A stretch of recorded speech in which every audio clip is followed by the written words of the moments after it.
ఏమే నువ్వు వస్తున్నావా రావట్లేదా? వచ్చేసానండి, వచ్చేసాను. నేను రెడీ. నేను రమ్మంది శకునానికి, శోభనానికి కాదు. సర్లే ఎదురొచ్చావు పో. నారాయణ గోవింద కృష్ణ కృష్ణ ఎటువంటి ఆరాధన లేకుండా చూస్తాను. ఎంతసేపు వెయిటింగ్ నీ తుమ్ము కోసమా? సారీ అండి, తుమ్ము వస్తుంది అనుకోలేదు. మరి వాంతి వస్తుంది అనుకున్నావా? అమ్మో, అక్కడెవరు వాంతి చేసుకుంటున్నారు? స్వప్న.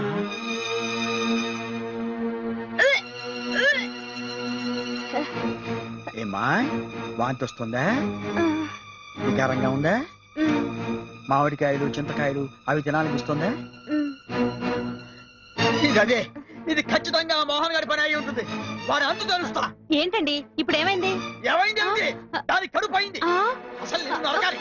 అరే, ఎదిగిన ఆడపిల్ల కొప్పలో ఉందని జ్ఞానం లేకుండా, దాని ఆల్నా పాలనా చూసుకోవాలన్న బుద్ధి లేకుండా నీ దారిలో సినిమాలు చూస్తుంటే దాని బతుకు నాశనం అయిపోయింది.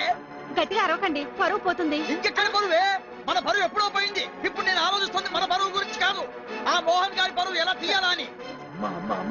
ఆ రోజు వాడు మేకలు కొడుతున్నప్పుడే అనుకున్నా ఇట్లాంటిది ఏదో జరుగుతుందని. అనుకున్నంత అయింది. చెప్తా, వాడి సంగతి తెలుస్తాడు.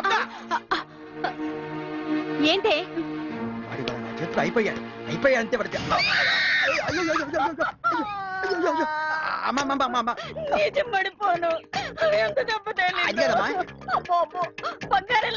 పగల కొట్టేసావు కదరా. నీకు పోయే కాలం రాను, నీ కళ్ళు పోను, నిన్ను తగల పెట్ట, నీకు శాంతం పెట్ట, నీకు పెండం పెట్ట. అబ్బా అమ్మా, తెలుగు భాషలో ఉన్నతిట్లే కాకుండా లేనివి కూడా కలిపి మరీ తిట్టావు. ఇంకా నన్ను వదిలే. పొరపాటున నీకు సైకిల్ డాష్ ఇచ్చాను చూడమ్మా. నువ్వు ఇంటికి వెళ్ళిపో. సరిగ్గా 100 కొత్త కొండలు కొని మీ ఇంటికి నేను పంపిస్తా.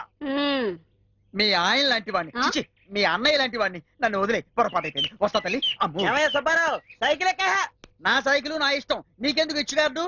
ఈ ప్రెసిడెంట్ కొంపలో ఉన్నాడో లేదో. అబ్బో నరుక్కుంటున్నాను.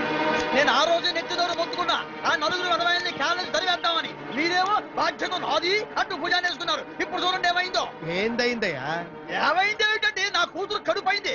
ఇప్పుడు దాన్ని ఎవరు పెళ్లి చేసుకుంటారండి? సార్ మీ అమ్మాయికి తెలిసినవయ్యా దానికి వాంతులైనాయి. అది కాదండి, అజీర్తి వాంతులని డాక్టర్ గారు చెప్పారు. అజీర్తి వాంతుల?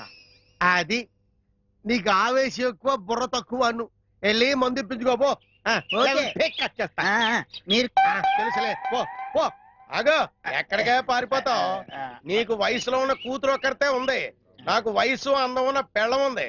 వీళ్ళందరికీ చక్కని సంసారాలు ఉన్నాయి. నువ్వు అనవసరంగా కుర్రాళ్ళ మీద లేనిపోని అన్ని లేపి మాకు మనశ్శాంతి లేకుండా చేసి నీకు మనశ్శాంతి లేకుండా చేసుకుని ఎందుకు వచ్చిన పనే ఇది? అది కాదు గాషేరి గారు, పెళ్లిడికి వచ్చిన పిల్ల వాంతులు చేసుకుంటే అదేమో అనుకుని భయపడ్డాను. నేను కంగారు పడి మిమ్మల్ని అందరినీ కంగారు పెట్టాను. సారీ, ఏమనుకోకండి. వస్తా. సారీ, ఇంగ్లీష్ ఇదోటి నేర్పేశాడండి అందరికీ.